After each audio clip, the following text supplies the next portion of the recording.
County is now in session. The Honorable Judge Favorable presiding. All ye have business with this court, draw nigh, and ye shall be heard. God bless the United States, this state, and this court. You may be seated.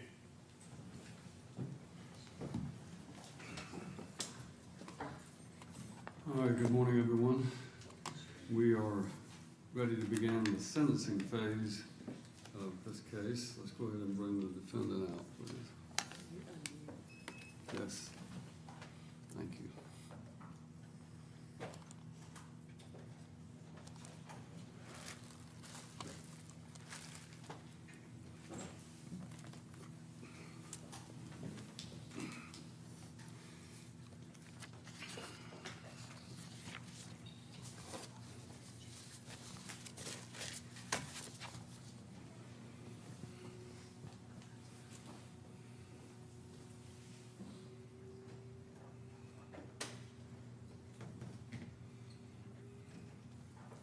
Is there any need for that microphone stand to be up there? Not until the, not until it's ready, that's first.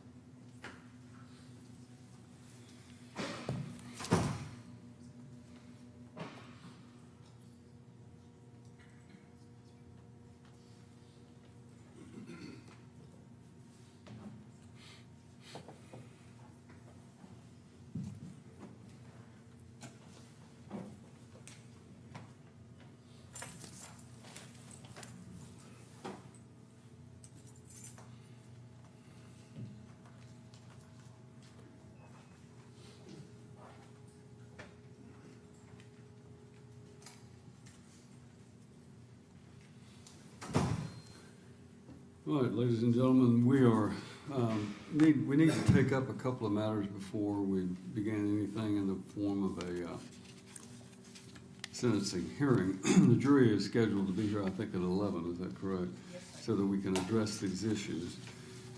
So I want to first, by giving us an itinerary of what the issues are. Number one, I understand that the state is prepared to go forward with their proof this morning. Is that correct?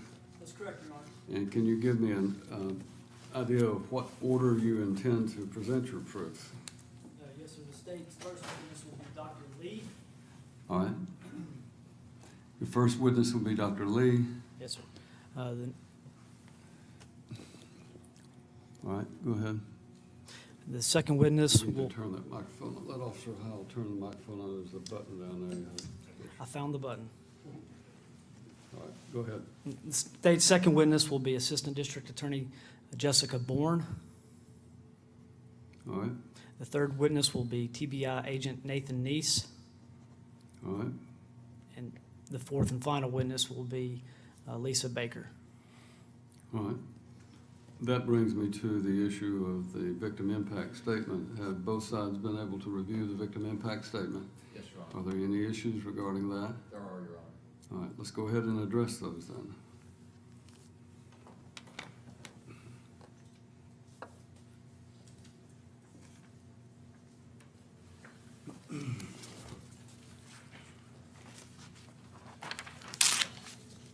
Your Honor, as the court knows, victim impact testimony is, based on the high court's holding in Payne, is intended to, quote, give a brief glimpse into the life of the individual who has been killed, the contemporaneous and prospective circumstances surrounding the individual's death, and how those circumstances financially, emotionally, psychologically, and physically impacted upon members of the victim's immediate family.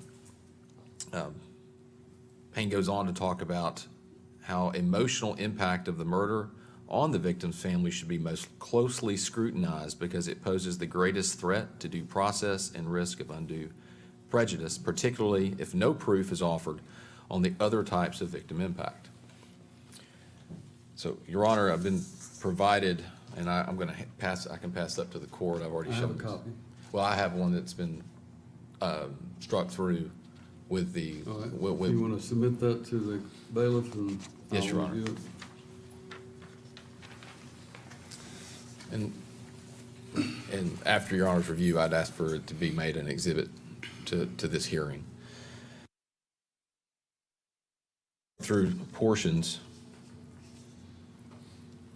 of the statement that was provided by the state, specifically stating those portions, it would be our position, A, or would be unduly prejudicial, generally speaking, because they are directly related to the emotional impact of the murder on the victim's family and requires this court's close scrutiny.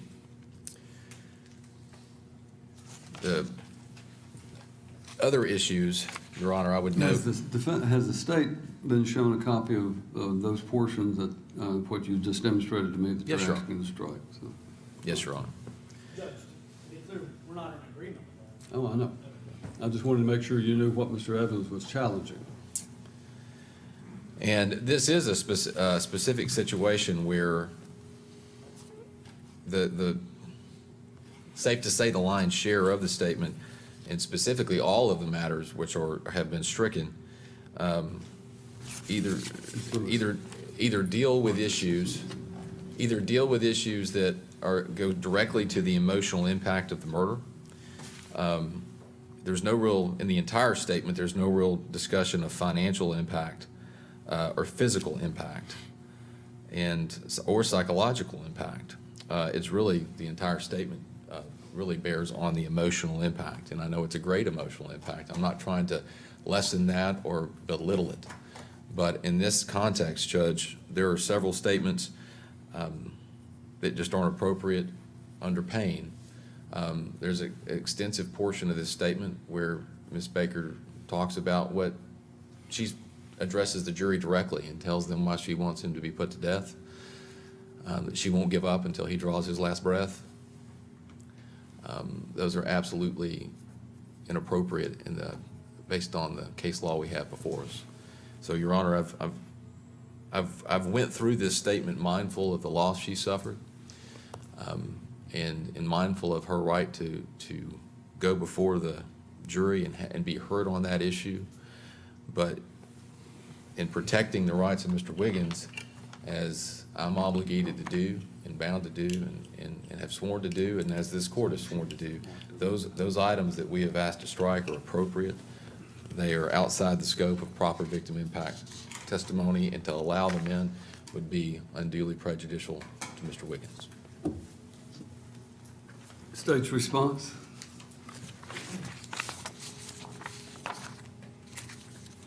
Judge, first, the court is well aware of law, as is the state and the defense.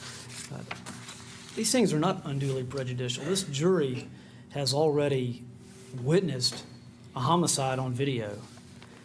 The statements proposed to be provided in the impact statement are allowed under the law.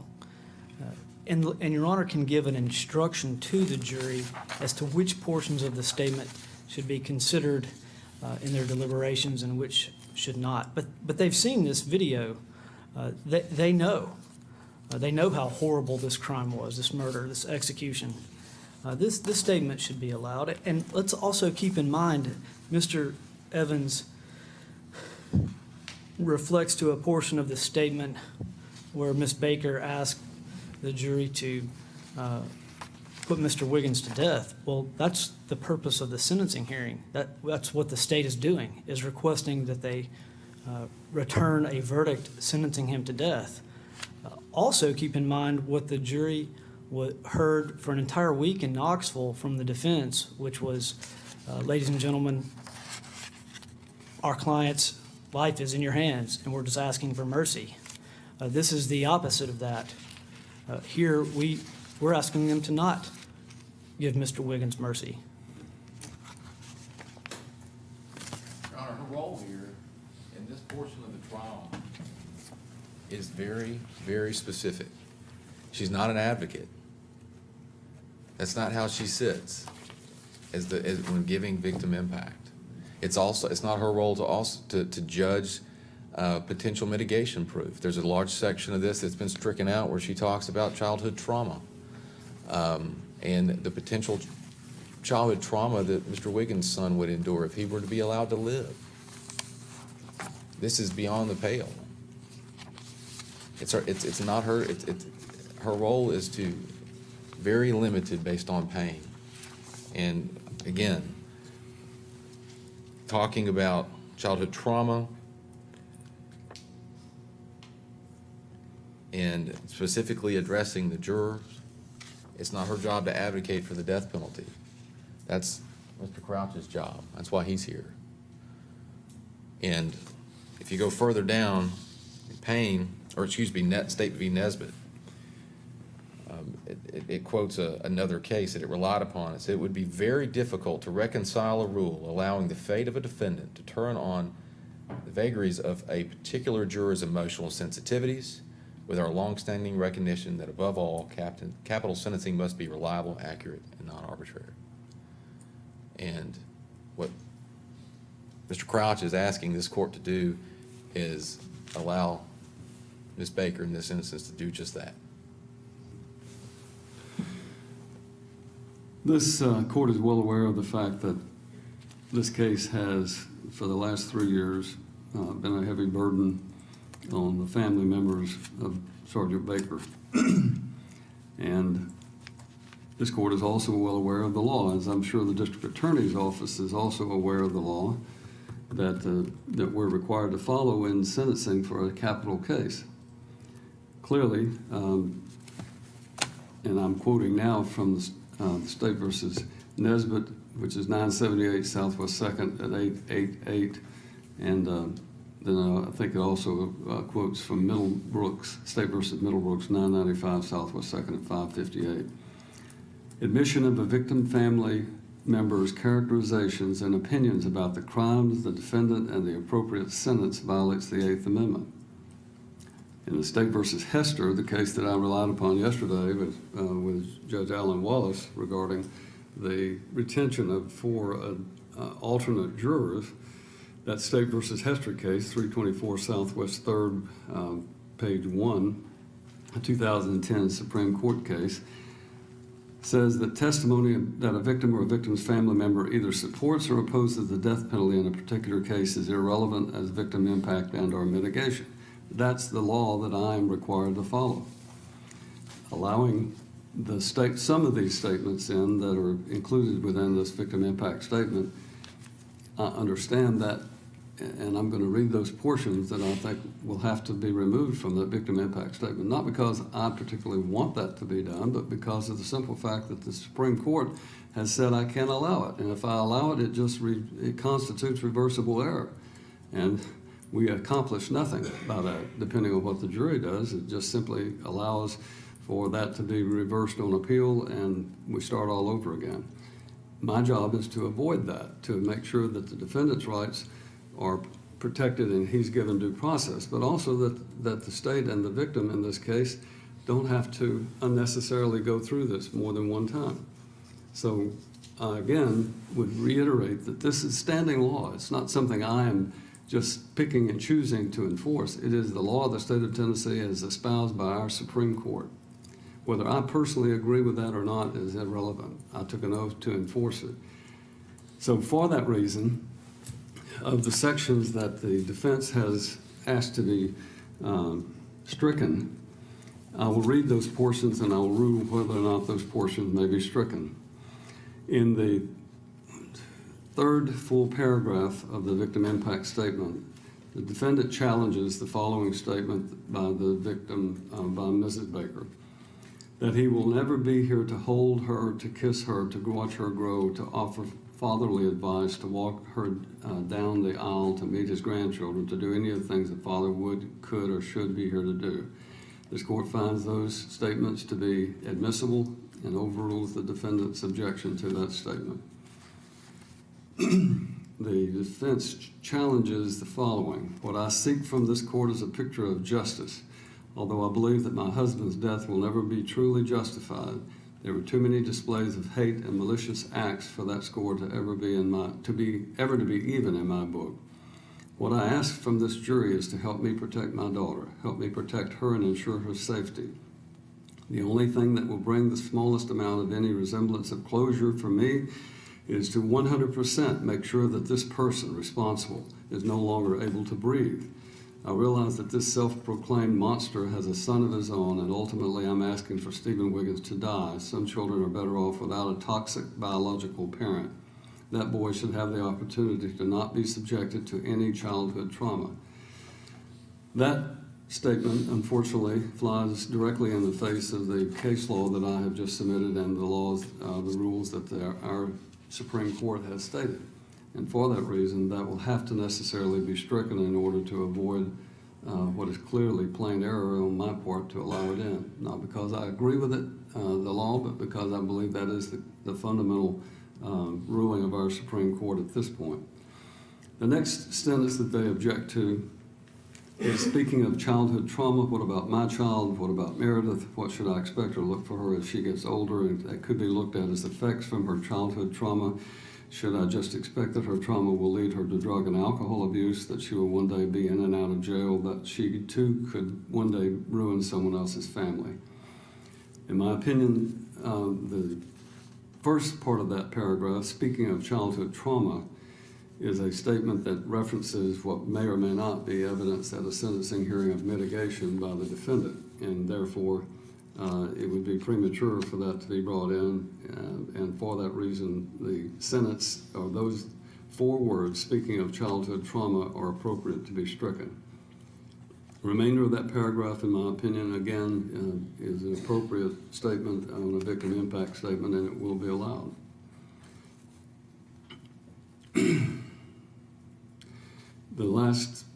The last paragraph of this victim impact statement, that the defendant challenges this portion. I do not, as a mother, ever want her to question that I have done everything in my power to pursue justice and promote change. I too wish to lead by example, and what better case than this to start demanding change. This world we live in and the crimes against law enforcement officers, it's sad. As long as these people continue to get away with these actions because of others continue to look the other way, this world will continue to get worse. They also challenge the last sentence, I'm prepared to spend the rest of my life making sure yours, Stephen Wiggins, is miserable. However long it may take, you better believe I'm strong enough and I'm not going anywhere. This court's opinion that, again, applying the standard that our Supreme Court has imposed on these types of sentences, it is this court's opinion that the portion of that I've just read, beginning with I too wish to lead by example, would be violative of the Supreme Court's instructions on what we can limit as to victim impact statement, because again it is espousing a particular punishment and a particular advocacy for the type of punishment for crimes against law enforcement. So I believe that that sentence beginning with I too believe that I too wish to lead by example, and what better case, all of that paragraph starting with that sentence will necessarily have to be omitted. I do not find that the last sentence, I'm prepared to spend the rest of my life making yours, Stephen Wiggins, is miserable, is inappropriate, and I find that it shall be allowed to be made.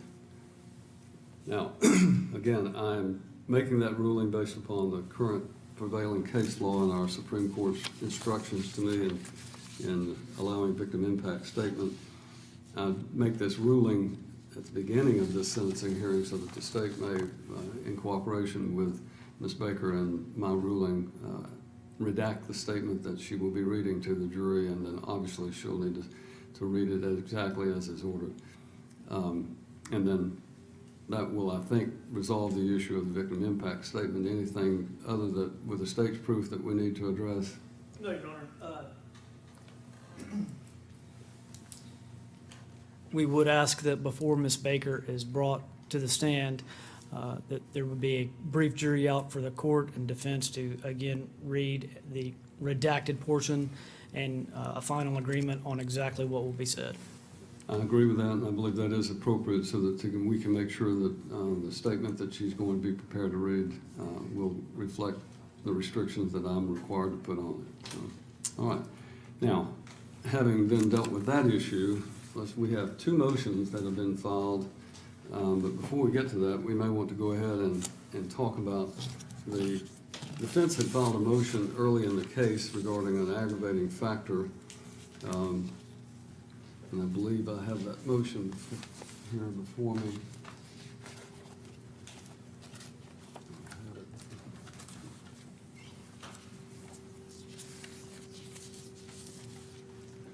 It was the motion for the defendant to strike the aggravating factor of especially heinous, atrocious, or cruel. I reserve that for ruling, and Mr. Evans, do you want to go ahead and argue that now, or do you wish to wait until after the state has concluded its proof?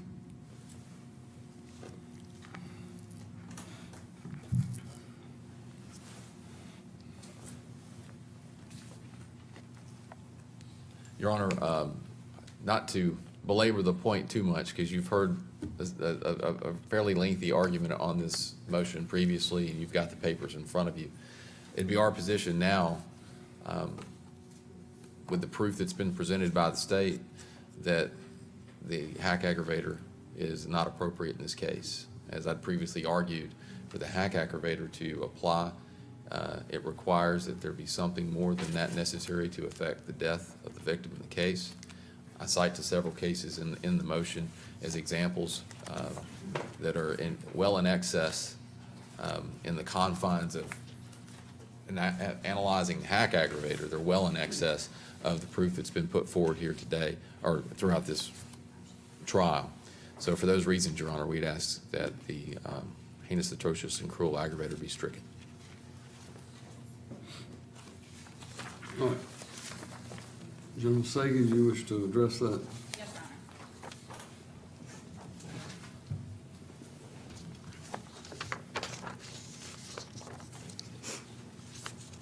Your Honor, as the court is aware, TCA 3913-204-5 states that the murder was especially heinous, atrocious, or cruel, and that it involved the torture or serious physical abuse beyond that necessary to cause the death. And one of the things that we'd like to start off by noting is in the defendant's motion and some of the cases that they quote, specifically State versus Odom 928 Southwest 2D at 22, I have the cite for this. That case that's cited at the end of the defendant's motion actually refers to a prior statute which also requires depravity of mind as an element, which is no longer applicable to the case at bar. I'd like to draw Your Honor's attention to State versus Carpenter, 69 Southwest 3D, 568 Tennessee Criminal Court of Appeals, 2001, which states that our Supreme Court has defined torture as the infliction of severe physical or mental pain upon the victim while he or she remains alive and conscious. Our case law is clear that the anticipation of physical harm to oneself is torturous so as to establish this aggravating circumstance. That is also from State versus Carpenter at 575. The dread is also seen where she realizes that she will probably not survive. That was a single blow to the head where the victim realized that she was going to die. That is very analogous to the situation that we have here with Sergeant Baker. Your Honor has now seen the video of Sergeant Baker and heard the medical examiner's testimony. In the video, it's obvious that Sergeant Baker was shot. It was also obvious that he realized that he was shot. Not only did he realize that he was shot, he realized that he was going down. And in those moments, after he has been shot by what Dr. Lee will consider to be a fatal wound, he is radioing in to other law enforcement officers. And he is warning them about what is happening. He is, arguably as a reasonable person might see this, anticipating his death and warning those of other harm to other people. In State versus Carter, it also states that the mental torment is intensified when a victim either watches or hears a spouse, parent, or child being harmed or killed, or anticipates the harm or killing of that close relative and is helpless to assist. Your Honor, we believe that in this case, Sergeant Baker is looking out for, I don't really say his family, but his other coworkers who may be placing themselves in peril. And at the time that he is alive, and we do realize that he is also alive, at least for the next 2 series of shots, he is on the ground. You can see him alive and breathing with his body cam on. You can hear him moaning. Medical examiner's testimony was that it is possible that he is also aware of the situation that is going on before the final 3 shots to Sergeant Baker's head. Furthermore, the medical examiner also testified that those final 3 shots were not instantaneous death. This was not an instantaneous death for Sergeant Baker. This was a death that he felt, he realized, he attempted to warn others about, and then ultimately sat there and suffered both physical and mental anguish. This does meet both prongs of what the court must consider. The circumstance of 1-5 does not require a mens rea. The aspect of torture focuses on the circumstances of the killing. The torture prong of I-5 only requires a jury find the victim remained conscious and sustained severe physical or mental pain and suffering between the inflictions of the wound and the time of death. Whether the defendant intended the victim's suffering is irrelevant. But, Your Honor, we know in this case from the defendant's testimony, well, from the defendant's statement, that Sergeant Baker was suffering. He knew what he had done and inflicted on Sergeant Baker. So we believe that the heinous, atrocious, and cruel factor is applicable. Mr. Evans?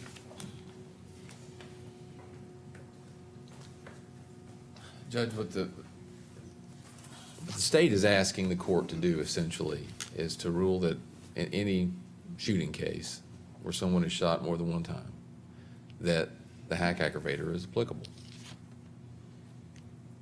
And that's not the intention of the hack aggravator. It takes something more. And that's not to diminish what happened. It's not to diminish anything that happened to Sergeant Baker, but it takes something more. And they're asking this court to just blanketly apply it. Those factors, I waited to hear a case from another shooting for her to cite to, where there was multiple shots received by a victim where the hack aggravator was applied, and I didn't hear one. And I probably didn't hear it because it doesn't apply. It doesn't diminish what he went through, but it does mean that the hack aggravator is not applicable based on these set of facts. It is not sound for this court to allow it to go before the jury based on speculative statements from the medical examiner. This type of aggravator is reserved for those where those are clear indications. And the medical examiner, to his credit, Dr. Lee said things like possibly. So in this instance, Your Honor, it's not applicable. We'd ask you to strike it. Well, as correctly stated, this aggravating factor is, and by the way, it's one of 5 aggravating factors that the state has filed notice of its intent to seek the death penalty. There were 5 aggravating factors. This is one of those 5.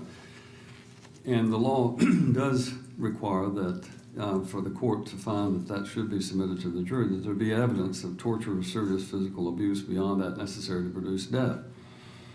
In this case, the court listened very carefully to Dr. Lee's testimony, and on his direct examination, it was elicited that the wound that was sustained from the initial gunshot wounds to Sergeant Baker's body would have been fatal because of the severity of them, but that he had the ability for some period of time following that initial shot to walk or run for a short distance, and that's clear from the video of the body cam, that he ran and did make the statement, "Shots fired, officer down."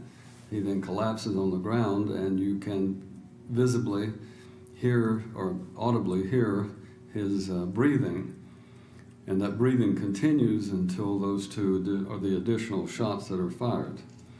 So in this case, the court finds that the death was not instantaneous from those additional shots, but it would have been it was a fatal shot initially, and that these additional shots, as even stated by Mr. Wiggins in his interview, were shots that were above and beyond what would have been required to terminate the life of Sergeant Baker, and that, in fact, the defendant says he did it to put him supposedly out of his suffering, which indicates to this court that he observed the officer suffering and fired into those last shots directly into Sergeant Baker's head in order to finish the job, so to speak. They were shots that were above and beyond what was necessary to accomplish the killing of Sergeant Baker, because the medical examiner had already opined that the initial shots were fatal, having severed his aorta. But he also testified, Dr. Lee did, that Sergeant Baker would have had some consciousness and awareness between the first shots and the last 3 shots. And that, in my mind, is if he's lying vulnerable on the ground after he has collapsed and is approached by Mr. Wiggins, who then fires those shots, that Sergeant Baker would have had the awareness and consciousness at that point to understand what was about to take place. In keeping with the cases cited by the state and my own investigation of the case law on that particular enhancement, it is my opinion that it is in fact supported by the evidence, and therefore the motion to strike that aggravating factor will be respectfully denied. All right, then the only other thing we've got to take up this morning will be both sides have filed, as of yesterday, motions to strike the testimony of the expert witness of the other.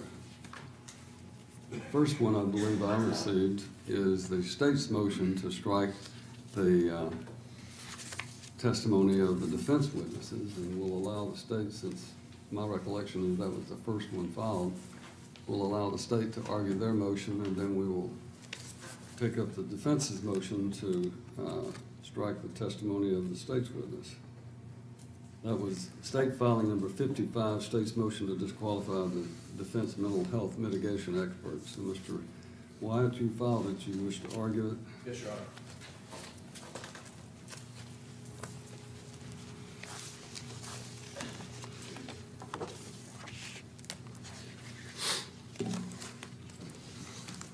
Your Honor, the motion speaks for itself. However, I'm going to take the opportunity to provide some additional information. Your Honor submitted a written order on July 12th of 2021 as we were battling back and forth of trying to get the data required in order for our expert to conduct his work. And in that order, Your Honor stated that the state expert is a rebuttal witness and as such should have all necessary and relevant information, which is wording from State versus Reed, from the defense with which to consider all mental health opinions to be offered by the defense at sentencing. In the order, this court also stated to the parties to cooperate.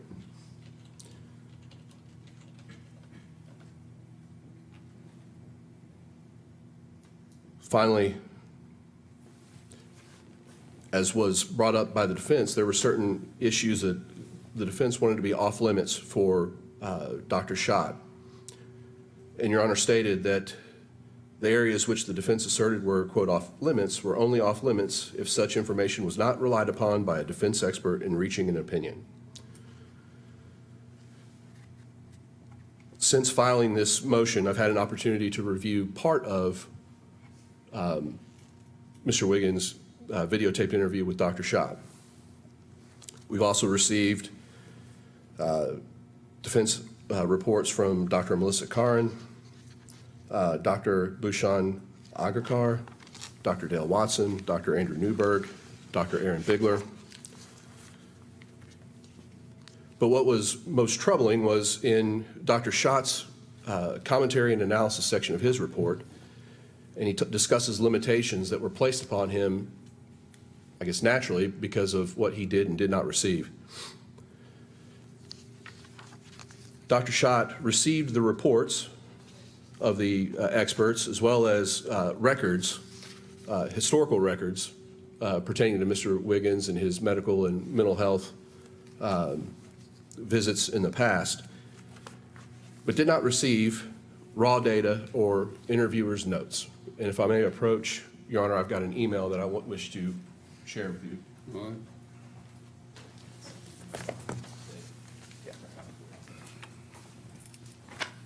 In this email, Your Honor, Dr. Schott on Monday, July 19th, the first business day after we were in court, and Your Honor ordered that the information be turned over.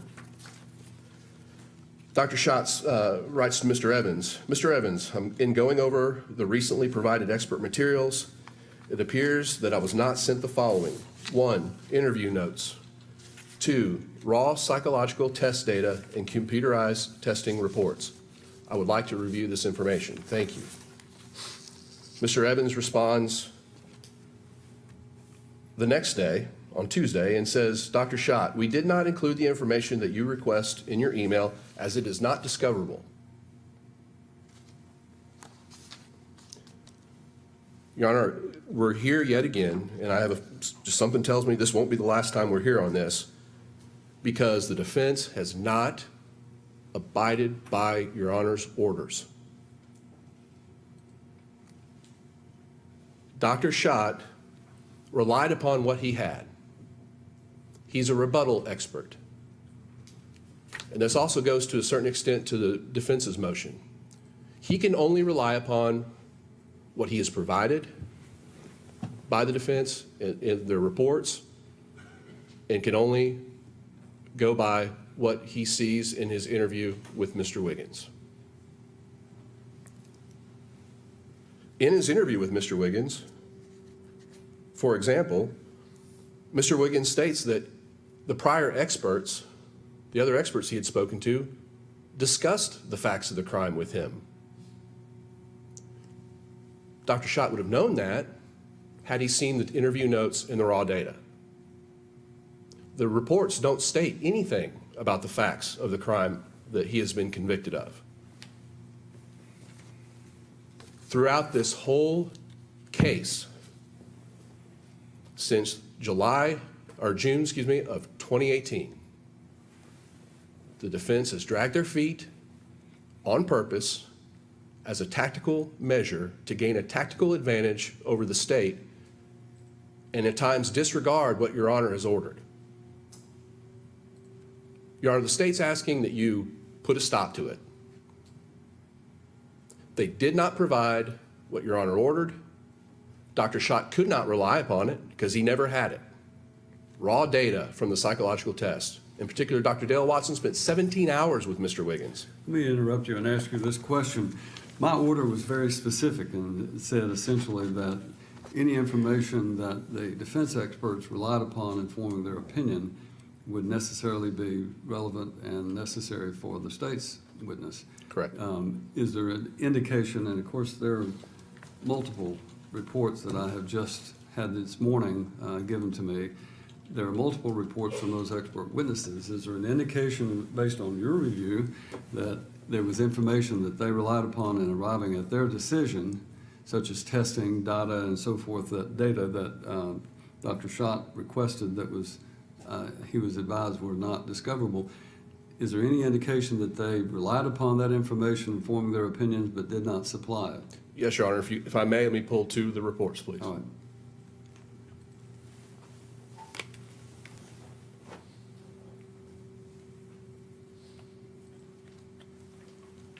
Your Honor, I'll first refer to the report, which is at the heading is Comprehensive Psychiatric Services of Atlanta, which is Dr. Agarkar. And Your Honor, I would direct your attention to page 4, formal mental status examination. And pretty much in the middle of that paragraph, there's a statement that says, quote, Mr. Wiggins evidenced difficulties on a number of neurological screenings I conducted. Problem 1 is we see no, other than the adverse childhood experiences questionnaire, there's no mention of any specific tests that were given, nor reference to any data he relied upon in arriving at his opinions. The report of Dr. Dale G. Watson, neuropsychology, his report, which is very thorough, I must say, beginning on page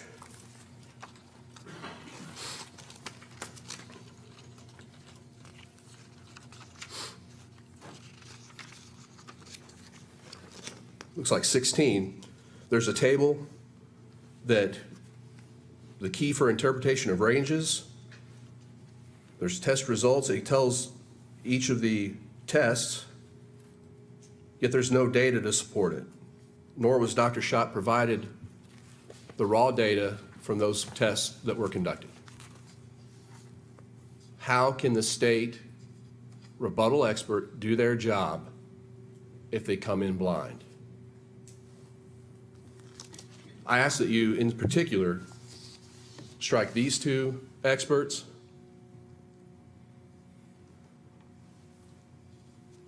at a minimum, but the state's asking you to enforce your order and disqualify each of their experts in this case.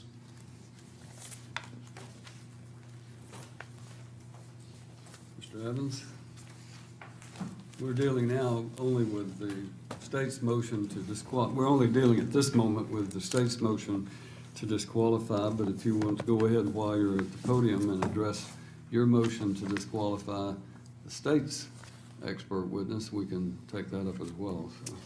Yes, Your Honor, thank you. First, on the issue of the state's motion, I want to clear one thing up. In their motion in paragraph 10, they make an averment that Mr. Evans, quote, Mr. Evans stated that Dr. Shack will have the underlying raw data and the defense experts, data that the defense experts relied upon, and the state can get it from Dr. Shack. So I want to make one clarification. At no time in that statement did I ever say the term raw data. That's a term of art. That's a specific term. And that was not stated. So I want to make sure that's clear for the record. That they're claiming. That email is accurate. Dr. Shack emailed and asked for those two things. And I, in good faith and reliance on two cases from this court, State versus Nichols and State versus Scheifelebein, did not provide that information. And as Reed talks about it. Was that before or after my ruling that you were required to provide all necessary information that was relied upon by your expert? It was after, Your Honor, but I don't view that can't be part of all necessary and relevant information if we have standing precedent like Scheifelebein that says raw data. This was a case where the defense sought it from the state expert. And the court came. What is the case you're citing? State versus Scheifelebein, 230 Southwest 3D, 88 at 149.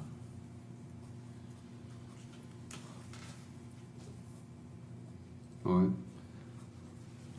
And the court ultimately rules in sum the defendant was not entitled to the raw data under the Tennessee Rules of Criminal Procedure 16 and 26.2 nor Tennessee Rule of Evidence 705. Now, the issue of rough notes, again, goes to even the treatment given to State versus Nichols in Reed. And it's the court says, when we stated, quote, when a psychologist or psychiatrist does not prepare a summary report, but instead relies on extensive memoranda to record not only observations and hypotheses, but also evaluations, such records are discoverable. In this case, and as Your Honor even noted in ruling on the motion that they're referring to, Your Honor referenced that if they don't give reports, then more information would be required. They got summary reports from these experts. In that instance, under Reed, what we've discussed, even in my belief under Your Honor's ruling, in accordance with Reed, did not include rough notes, if in fact they provided summary reports, which they did. Test results. They have test results. They're in their reports. What they're suggesting, they're suggesting that their expert isn't qualified to do the test himself. This is not blind. He should be able, the whole point of this, the frustration from the defense on this point is either the state doesn't understand the procedure or they don't want to. Let me ask you something. If you were undergoing a particular procedure or you had some sort of major illness that you wanted to have done and you wanted someone to give you an opinion about it, if all they did was just they didn't look at the test results that you had undergone, but rather they just took someone else's report and didn't bother to look at the test results themselves, would you be confident of their opinion? Absolutely not, but here's the difference. I would want them to do their own test, and that's When was Dr. Schott supposed to do his test when the defense did not supply the information that was ordered to be provided within the time frame that was ordered to be provided? As you recall, we had 2 or 3 different hearings on that issue in which you had sought an interlocutory appeal, which is your absolute right, and declined to provide the information despite my ruling, because you sought a higher court's review of that. And both of those, the Court of Criminal Appeals and the Supreme Court, denied that interlocutory appeal, which means you were stuck with that. And it was a conscious decision that you made as a trial tactic not to comply with the court's order, but it also meant that the deadlines for these kinds of things were pushed behind. And I think Dr. Schott only had a few days in which to conduct it. How was he entitled, under the Reed notice and so forth, how was he supposed to be able to conduct the type of extensive testing of Mr. Wiggins that you and your experts have had performed if he only had a couple of days to do that? That's what you're arguing is that he should have been able, if he's competent, to perform his own testing. How was he to do that when the delay compacted this case to only a couple of days for Dr. Schott to do anything? I don't think there's any indication that he wouldn't have had sufficient time, and I don't believe that would be the situation. I think he probably should have done that instead of wasting time doing personality testing on Mr. Wiggins. You know, I mean, that's the thing. He should have. Their expert comes in and does their testing. There's actually ethical obligations and issues with raw data, psychological raw data, that would prevent me from even handling it. It can only go from one expert to the other, is my understanding. Well, that was the reason I ordered that your expert provide it to the state's expert rather than go through you. I understand that ethical obligation and the confidentiality issues. And I will know. Interrupted you, I'm sorry. And Dr. Schott never, to my knowledge, has never reached out to any one of those experts, which he had their information. He would have had to coordinate with them. Typically, I would have seen that done. I would have gotten a call from the expert and said, "Hey, I've gotten contacted by this person."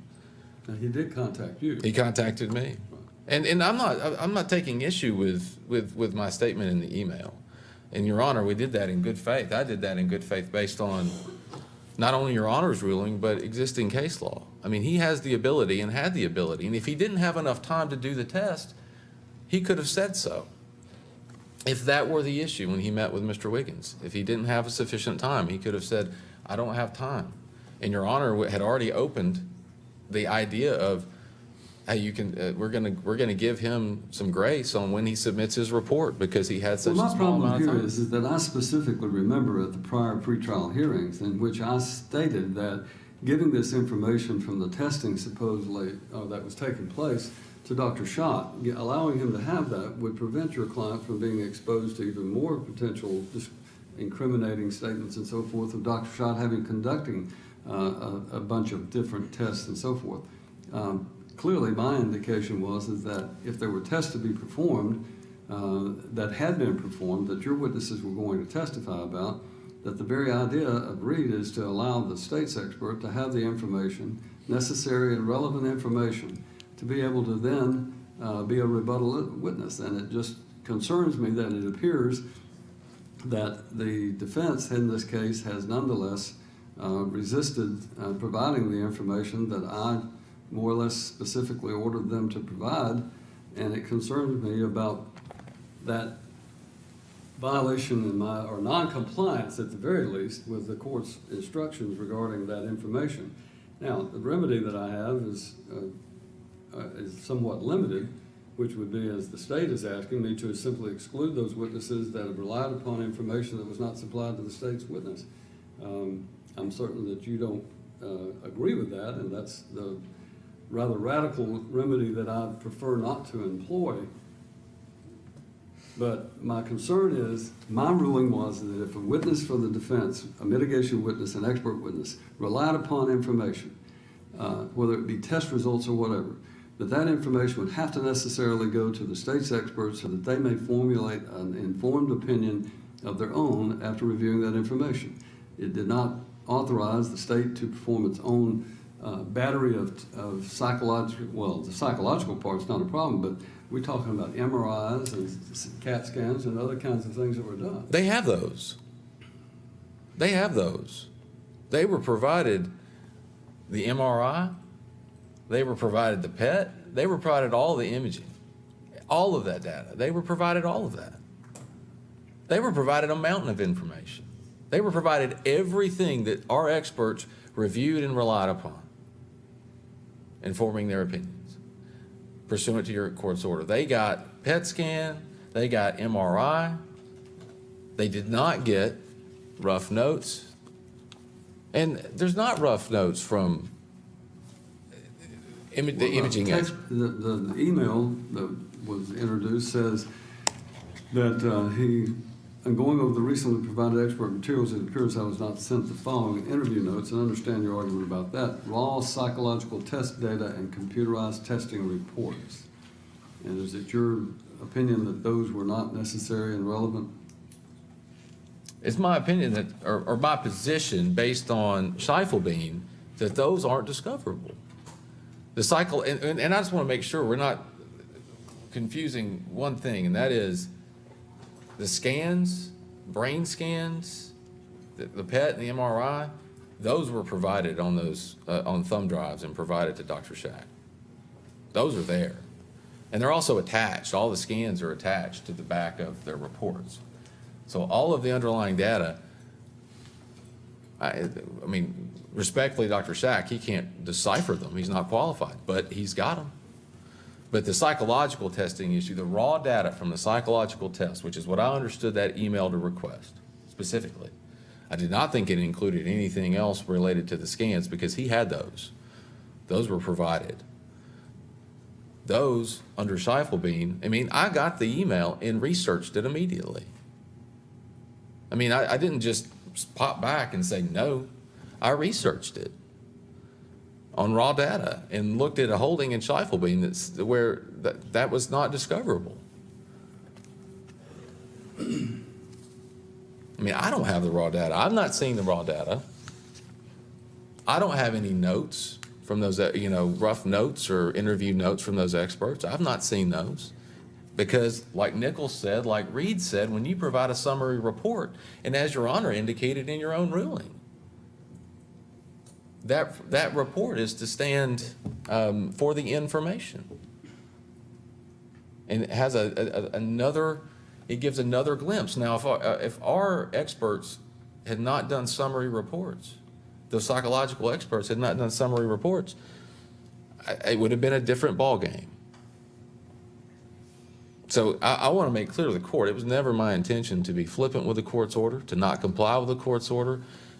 I did this in good faith based on the existence of the law. And my movement here was going based on Your Honor's statements at the hearing when you ruled, and reading this case and going, there's no way he would have meant that. Because if I would have understood you to mean that, I would have filed an additional motion and said, the raw data can't be part of it. So I didn't understand that. And I'm not scared to file a motion. I believe you are willing to file any motion you feel like is appropriate, so. It's more than that. It's an exhibit. All right, Mr. Evans, let's go ahead and then address your motion in limine to preclude the testimony of the state's rebuttal witness. Your Honor, if we could have just a moment to address what Mr. Evans said, we will provide. Yeah, I'm going to give you an opportunity to do that. You want to do that now before we take a, all right, that's fine.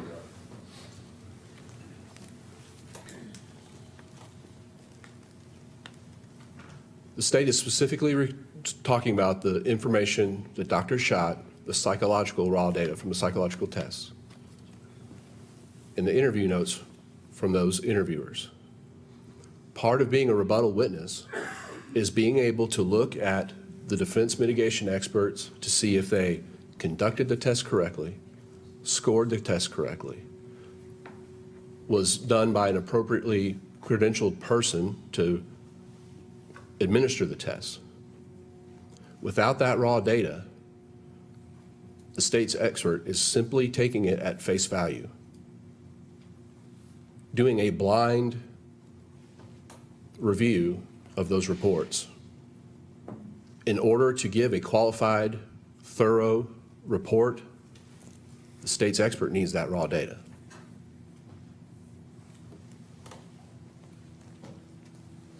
All right, let's now address the defense's motion to disqualify Dr. Schatt as the state's expert witness.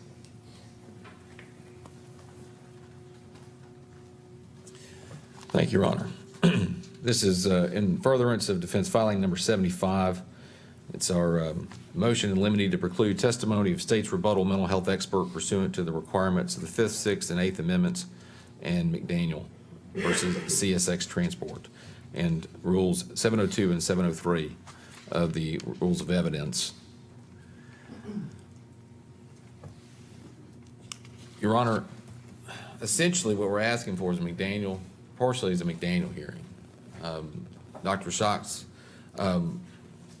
expertise, I mean, the state, they were well aware based on the notice of the type of information that was being sought in the mitigation, potentially in the mitigation case.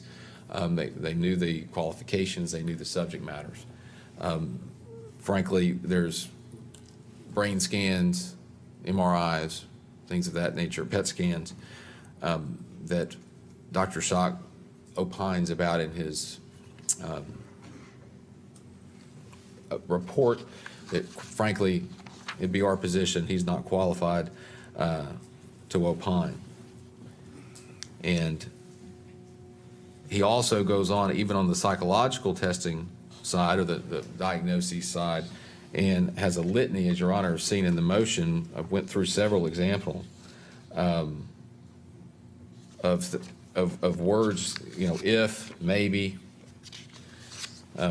Does not do a full diagnosis of personality disorder, but essentially says, you know, not quoting, but he might have one or he could have one.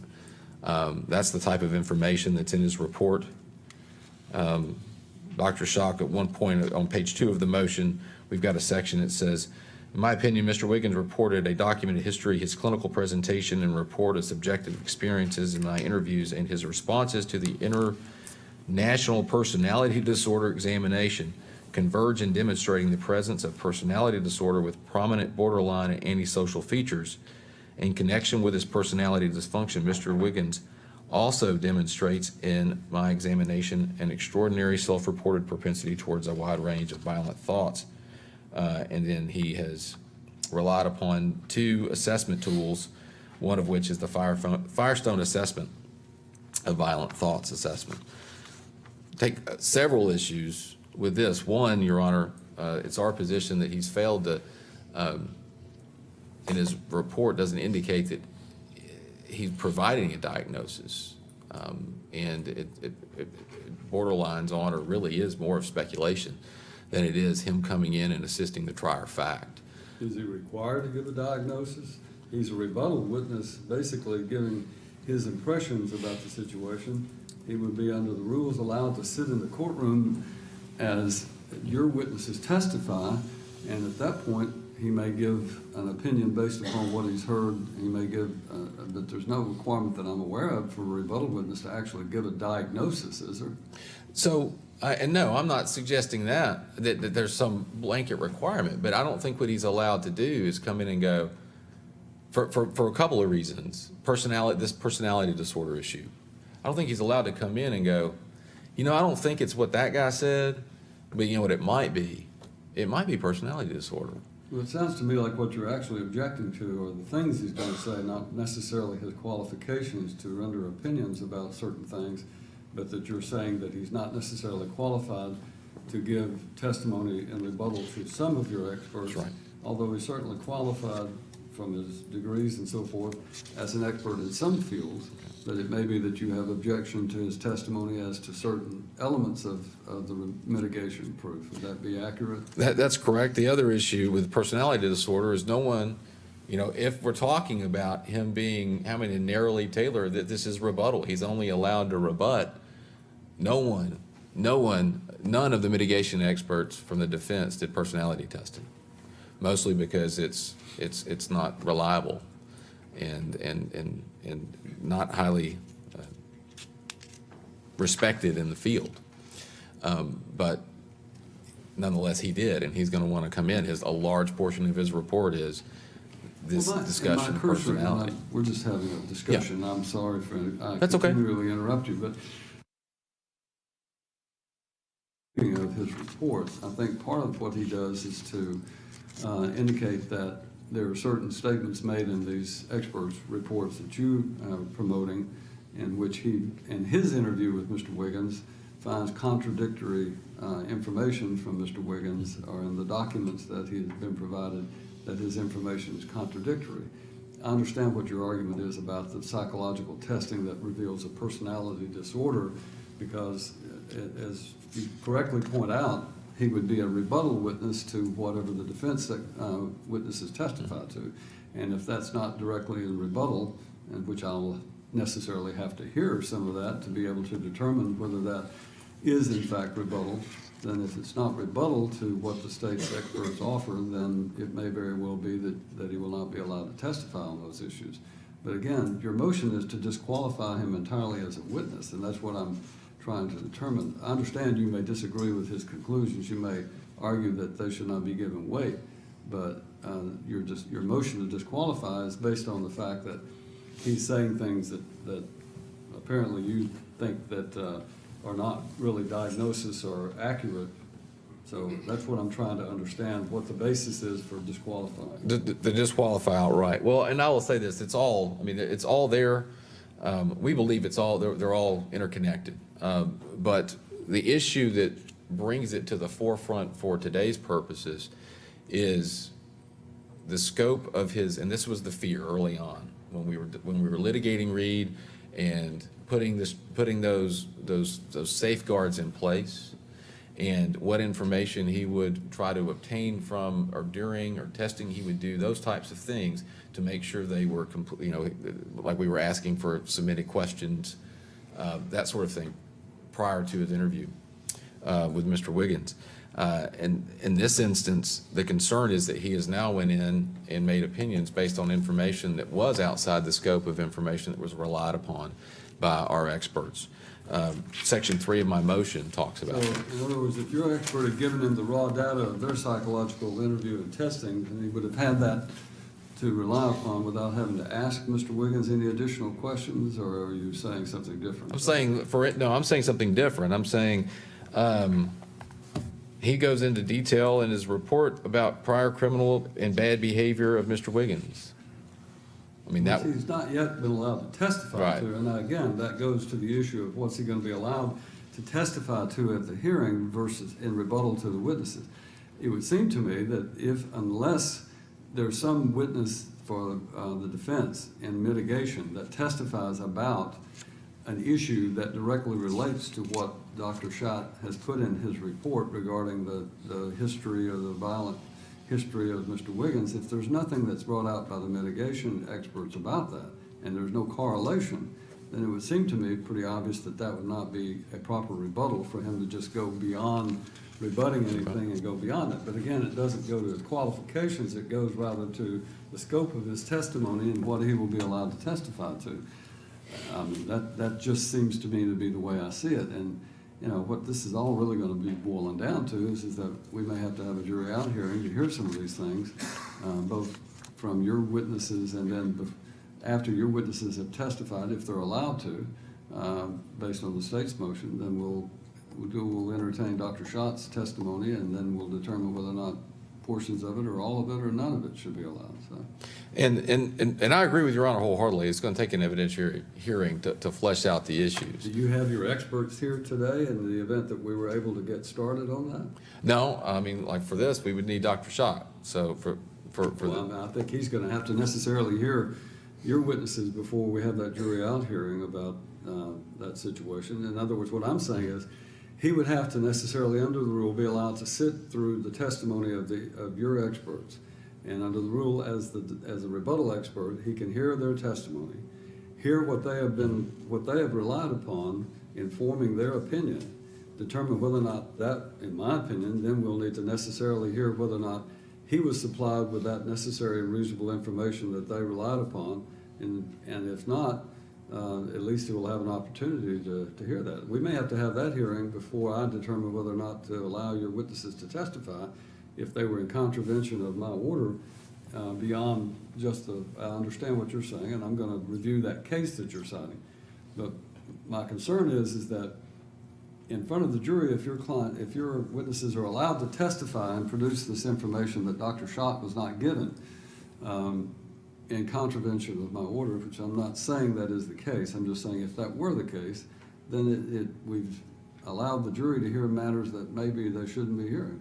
So I'm concerned, what I'm thinking in terms of now, and I want to take a recess to review that case, we may necessarily have to have a hearing in which all of your witnesses testify and give us the basis upon which they form their opinion and what they're relying upon, with Dr. Schott in the courtroom listening to that, so that he has an understanding of what they're relying upon, and then at that point, he can testify about whether or not, what his opinions would be, and then you have an opportunity to object to it. So that's just throwing that out as a procedural possibility.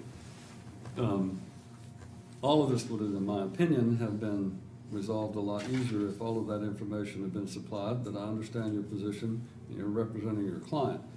Is there any other basis that you want to raise for the record about your motion to strike or to exclude him as a witness? Your Honor, the only other issue, and this goes back to the Reed issue, is in the reaffirmance. The only other issue is that, of course, all this other information is now, it's something that it would affect how we proceed, what he's allowed to say, whether he's allowed to say it, certain issues in here. If he were to be allowed, even though our experts didn't go into any kind of prior criminal or bad behavior, if he were be allowed to go into that, it affects decisions that get made about strategy going forward for the penalty phase of this case. So that's one of the issues. Now, I'm not disagreeing with the court that an evidentiary hearing as to Dr. Schott is appropriate and necessary before he be allowed to get on the witness stand because of the issues, our specific issues. A Dauber hearing is essential, or a McDaniel hearing essentially, is what we're asking for. And I understand the court's suggestion, as it relates to the defense's experts. But again, these are if he needed more time to do the test, if he wanted to do the test, I know if he could do the test. You asked for a continuance, which would have given him the more time, but I didn't grant your continuance. But all right, let me hear from the state.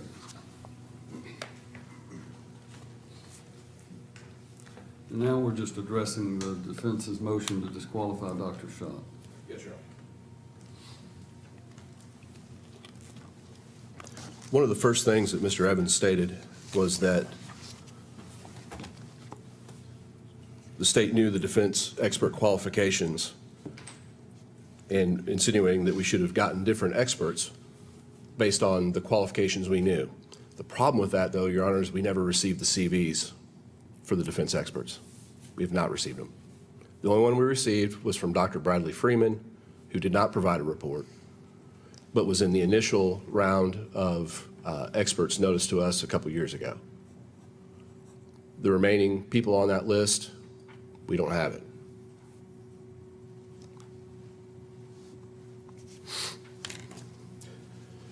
Your Honor, in the motion, it's the state's opinion that under the guise of a McDaniel versus CSX and qualifications, the defense is simply trying to pick apart Dr. Schott's report to keep him from testifying to begin with before, without context as to what their experts will state and what we'll be able to rebut. But You would agree, would you not, General Wyatt, that the purpose of a rebuttal witness for the state on the issue of mitigation expert testimony is to rebut that testimony and not to offer testimony about matters that are beyond the rebuttal of what the state, in other words, the defense is arguing that Dr. Schott's report, which the report itself is not necessarily admissible, but I'm saying his testimony should not be allowed to go into things that he asked of Mr. Wiggins in his interview with Mr. Wiggins that were beyond what the defense witnesses. How do you address that? The state agrees with you, Your Honor. But this kind of goes back to our previous motion that their experts submitted summary reports. In particular, with their psychiatrist report, there's only one test that's listed.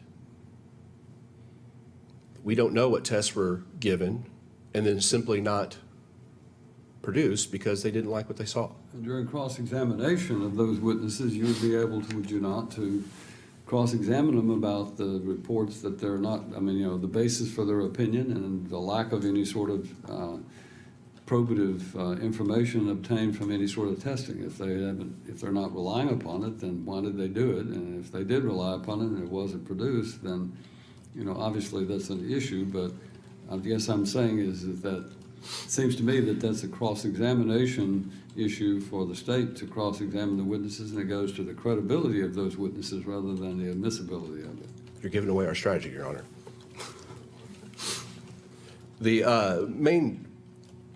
One of the main things that is troublesome to the state, on page 7, there's a list of points that the defense wants to have inadmissible.